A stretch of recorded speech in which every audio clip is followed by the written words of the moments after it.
அனைவருக்கும் வணக்கம். கலைஞர் செய்த ஒரே ஒரு சாதனையினுடைய வெளிப்பாடு, அதை நாம் புரிந்து கொள்ள வேண்டும்.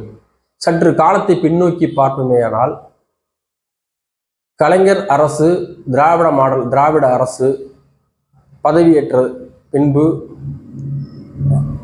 முத்தமிழறிஞர் கலைஞர் மு கருணாநிதி அவர்கள் மிக சிறந்த ஒரு முடிவை பள்ளிக்கல்வித்துறை வழியாக எடுத்தார்.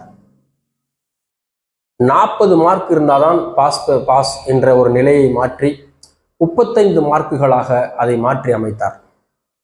நினைத்து பாருங்கள், 40 மார்க் தான் பாஸ் மார்க் என்று அன்றைய ஆரிய சனாதன கும்பல் வைத்திருந்த ஒன்றை 35 மார்க்குகள் என்று கோப்புகளிலே கையெழுத்திட்டு அரசாணை வெளியிட்டவர் முத்தமிழறிஞர் கலைஞர்.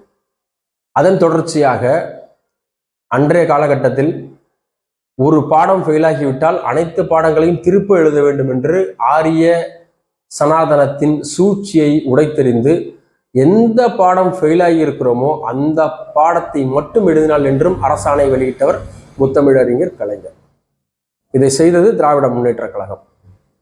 அதன் அடிப்படையில் இன்றைக்கு தாவேகாவிற்கு வாக்களித்த பெரும்பாலான இளைஞர்களும் இளைஞிகளும் அன்றைக்கு கலைஞர் அவர்கள் செய்த ஒரு சட்ட திருத்தத்தினால் அவர்களுக்கு அரசு வேலை கிடைத்திருக்கலாம்.